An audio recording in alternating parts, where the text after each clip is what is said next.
Hello, my name is Gabriela Ospina, and the country I have chosen to present is Colombia. I'm going to start by giving a brief overview of Colombia. Colombia is located in northwestern South America. Bogotá is the capital city, and a few other major cities are Medellín, Cali, and Cartagena. The Spanish arrived to Colombia in 1525 in a city on the coast of Colombia called Santa Marta. They came in search of gold and other natural resources. Colombia was a part of a Spanish colony called New Granada that included other territories such as present-day Venezuela, Ecuador, and Panama. In 1819, Simón Bolívar and his men initiated an attack on the Spanish army and won. New Granada was now free from Spain and went by a new name, Gran Colombia. Simón Bolívar, military hero, became the first president of Gran Colombia, but a few years went by and the country started breaking away one by one. By 1830, we now have the modern-day Colombia.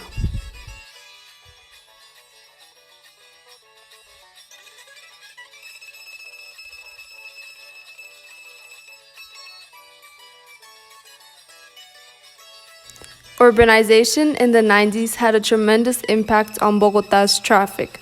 The population was growing at an unsteady rate and the city could not keep up. Traffic congestion was getting so out of hand that the average time to drive 18 miles was 2.5 hours. In 1999, Enrique Peñalosa, Bogotá's mayor, had enough of this. Peñalosa proposed building a bus rapid transit system called Transmilenio. He wanted to provide transportation to the poor, reduce gas emissions, and make more space for bike paths and walkways, but most importantly, to reduce traffic. The plan was to use the middle sector of the street to create the bus path.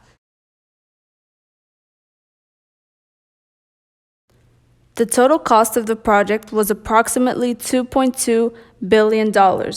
Transmilenio officially opened its doors in the year 2000 with only 4 stations, but as of 2019, it has expanded to 144 stations and 12 different lines. It accomplished its goals by decreasing travel time by 32%, reducing air pollutants by 40%, and creating more public space. Transmilenio is now the most extensive BRT system globally and has inspired other cities in Colombia to develop their own version of Transmilenio, such as Transmio, now located in Cali, Colombia.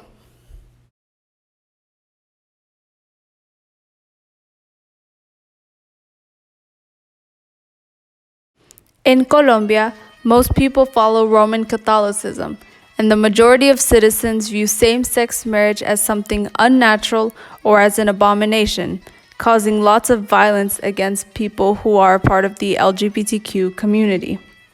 Violence against LGBTQ in Colombia is high compared to those of other countries in Latin America. About 60% of people in this community have experienced discrimination according to a survey done by Bogotá's government.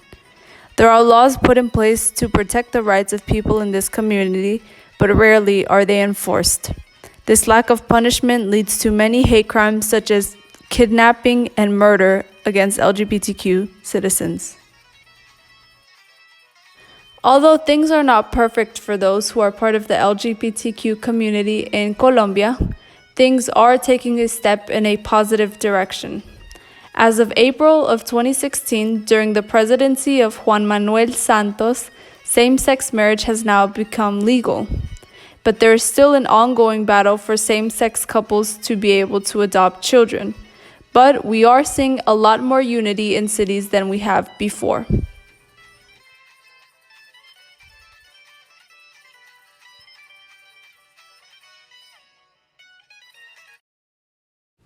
Colombia, like many countries in Latin America, is facing significant educational disparities.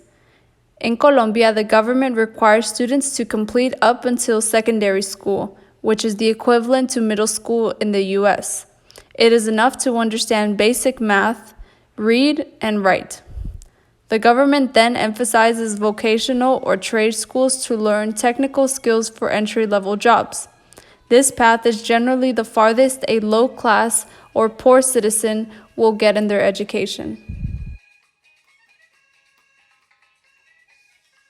The reputation that precedes public education in Colombia is awful. The quality of teaching is poor, and many schools lack essential resources such as teachers, technology, and a sanitary environment.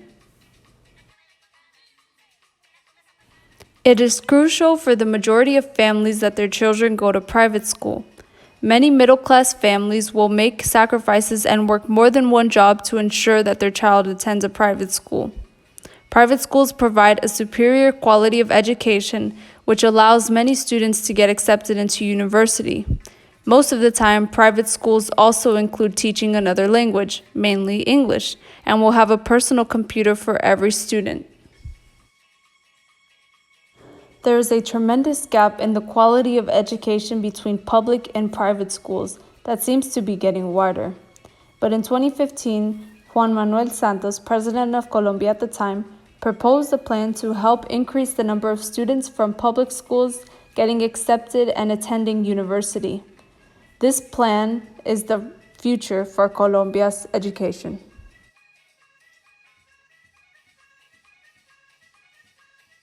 The common theme seen amongst these three topics is the youth wanting a better future for their country. Going back to the first topic, which was transportation, we see more young people taking advantage of public space and riding their bikes instead of driving. This is lowering gas emissions in cities and is encouraging the government to create even more public space. For topic number 2, which is violence against the LGBTQ community, we are seeing a lot more support and acceptance amongst younger generations. Studies have shown that people who identify as LGBTQ are more accepted in communities where the average age is 30 or younger. There have also been more politicians who are LGBTQ elected to hold important positions, and the people voting for them are usually in the ages between 18 and 35. For topic number 3, which is educational disparities, we have seen an increase in university graduates in Colombia. Programs and scholarships are being provided more than ever to poor families so that their children could go to private schools and have more opportunities than past generations.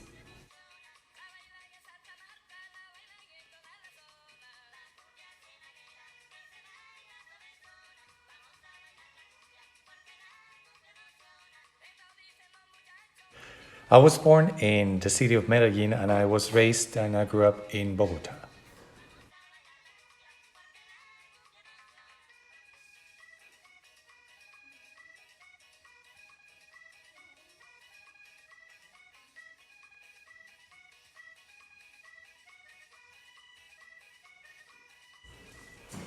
I wouldn't refer that as a hardships. I would rather refer that as things I value from one place that I didn't have in the other, and vice versa.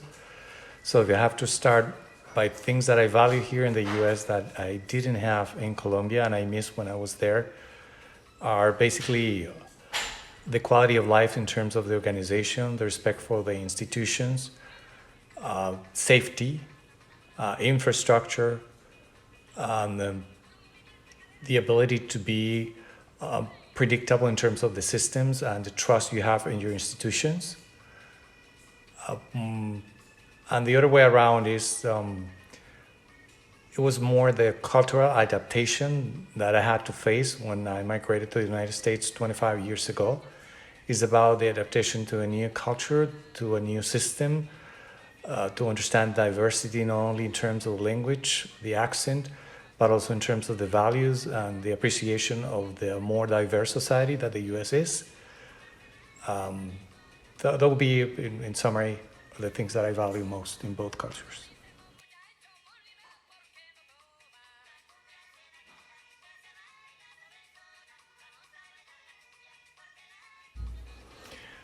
I think it does. By the time Gabriela had to make this video and the data gathering that it took, I think it portrays accurately and factually correctly the facts that she investigated. And based on my own knowledge of Colombia, I think the portrait is accurate. Again, simplified by the time or the framework for this summary, but I think it's good and is an educational piece for anybody that just wants to understand a little bit more about Colombia and those 4 topics.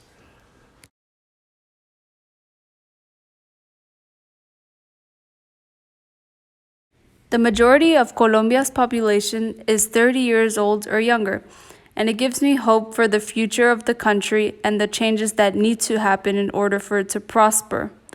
Those changes start with the credibility of political institutions, strengthening the education system, and the fight against drugs and corruption.